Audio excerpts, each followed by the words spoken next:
संपादकीय भाग 2 शुरू होगा 5 सेकंड बाद। स्टार्ट।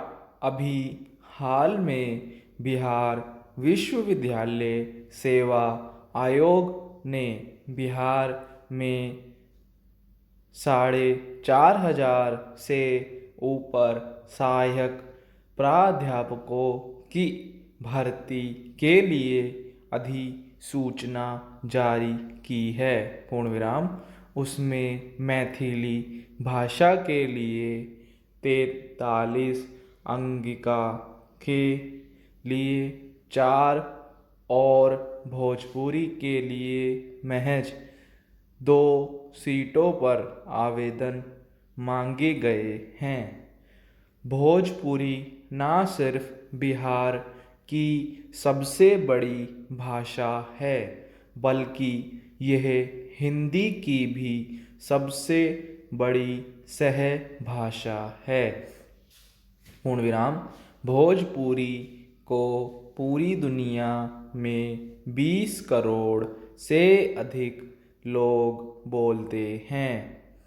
बिहार की कुल आबादी में भोजपुरी बोलने वालों की संख्या सर्वाधिक है। पूर्ण विराम।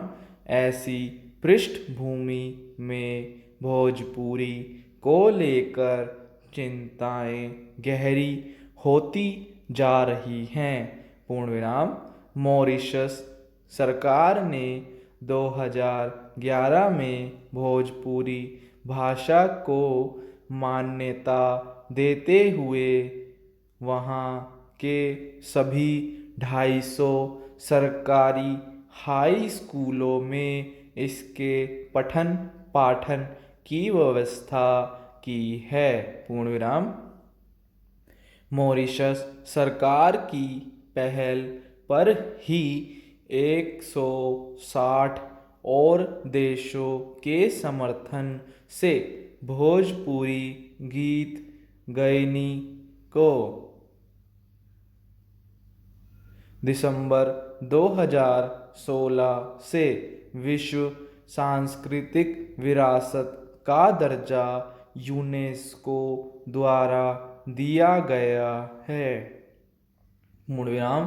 पड़ोसी देश नेपाल में भी भोजपुरी प्राथमिक स्तर से पढ़ाई जा रही है। पूर्ण विराम।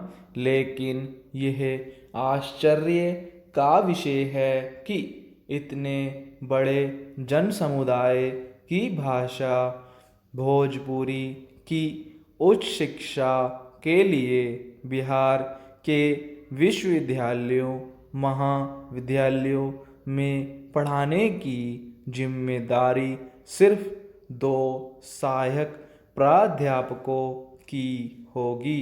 Next para.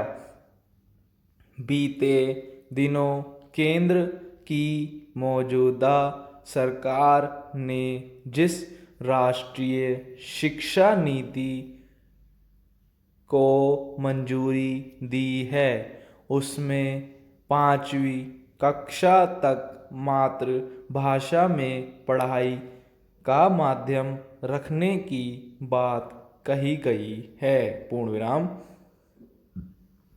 यहीं विदेशी भाषाओं की पढ़ाई माध्यमिक स्तर से होगी। पूर्ण विराम। यह नीति लोकल के लिए वोकल, आत्मनिर्भरता और भारतीयता पर आधारित शिक्षा देने के लक्ष्यों के साथ बनी है। पूर्ण विराम। मगर हम भोजपुरी, राजस्थानी जैसी अन्य भारतीय भाषाओं की उपेक्षा कर राष्ट्रीय शिक्षा नीति के उद्देश्यों को हासिल नहीं कर सकते हैं। पूर्ण विराम। हाल ही में बिहार के चंपारण में एक शिलान्यास आयोजन को संबोधित करते हुए प्रधानमंत्री ने भोजपुरी में ही अपने संबोधन की शुरुआत की। पूर्ण विराम। ऐसे वे पहला भी करते रहे हैं। पूर्ण विराम। हिंदी दिवस के अवसर पर वर्तमान उपराष्ट्रपति महोदय ने भी कहा था कि भाषाई विविधता हमारी सांस्कृतिक धरोहर है। पूर्ण विराम। इसको बचाकर रखने में ही सबकी भलाई है। पूर्ण विराम। नई राष्ट्रीय शिक्षा नीति में भी मातृभाषा को लेकर स्पष्टता की कमी है। पूर्ण विराम। एक तरफ सरकार कह रही है कि प्रारंभिक शिक्षा मातृभाषा में दी जाएगी और दूसरी तरफ वह भाषाओं के विकास की 8वीं अनुसूची से जोड़कर देख रही है। Next para. ऐसे में यह विचारणीय तथ्य है कि दोनों का एक साथ विकास भला कैसे संभव है।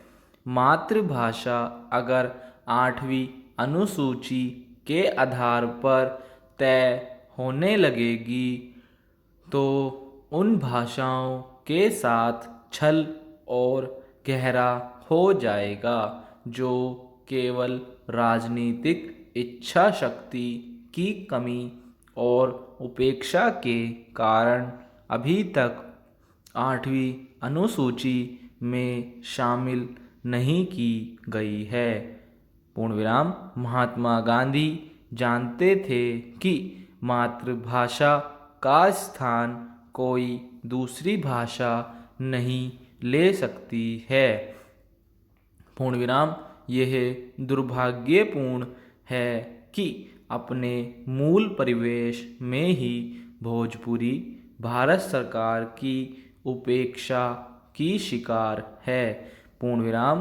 गौरतलब है कि 2017 में बिहार सरकार द्वारा भोजपुरी की संवैधानिक मान्यता के लिए केंद्र को भेजे गए अनुशंसा प्रस्ताव पर किसी कार्रवाई की कोई जानकारी अभी तक उपलब्ध नहीं है।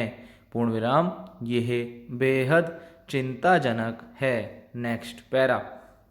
भूमंडलीकरण के इस दौर में विश्व के अनेक देशों में बोली पढ़ी और समझी जाने वाली एक भाषा का नाम है भोजपुरी।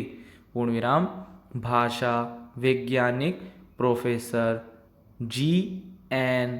देवी भोजपुरी को विश्व में सबसे तेजी से बढ़ती भाषा के तौर पर देख रहे हैं। पूर्ण विराम। इसके पास समृद्ध गरिमामयी और श्रेष्ठ साहित्य की एक परंपरा है। पूर्ण विराम। यह पहले कैथी लिपि में लिखी जाती थी लेकिन व्यापक राष्ट्रीय हितों को देखते हुए भोजपुरी ने अपनी लिपि के तौर पर देवनागरी को स्वीकार किया। यह सर्वविदित तथ्य है कि भोजपुरी का पहला व्याकरण हिंदी व्याकरण के काफ़ी पहले तैयार कर लिया गया था। भोजपुरी आज बिहार उत्तर प्रदेश के कई विश्वविद्यालयों में पढ़ाई जा रही है। पूर्ण विराम। मॉरिशस के 250 हाई स्कूलों और नेपाल के काठमांडू विश्वविद्यालय में भी इसकी पढ़ाई कराई जाती है। पूर्ण विराम। दुनिया के कई नामचीन विश्वविद्यालयों में भोजपुरी को लेकर उत्कृष्ट शोध हो रहे हैं। Next para. विडंबना यह है कि आज़ादी के बाद कितने आश्वासन भोजपुरी मान्यता के संबंध में मिले, लेकिन कोई फलीभूत नहीं हुआ। पूर्ण विराम। इस पर कोई प्रश्न चिन्ह नहीं है कि भोजपुरी एक भाषा के तौर पर आज सशक्त और समृद्ध है। भोजपुरिया समुदाय अपनी मातृभाषा के प्रति सजगता जाहिर करता है और अपनी आने वाली पीढ़ियों को इसे सुरक्षित सौंपना चाहता है। पूर्ण विराम। यह चाहता है कि उसके अधिकारों को सुना जाए और उसकी मातृभाषा के अस्मिता घोष को राष्ट्रीय शिक्षा नीति में जगह मिले। पूर्ण विराम। 20 करोड़ भोजपुरी भाषी मौजूदा सरकार की तरफ उम्मीद की नज़र से देख रहे हैं कि उनकी भाषा को 8वीं अनुसूची में कब शामिल कर सम्मानित किया जाएगा। पूर्ण विराम। उनके बच्चे आखिर कब मातृभाषा में शिक्षा के अपने अधिकार को प्राप्त करेंगे। स्टॉप।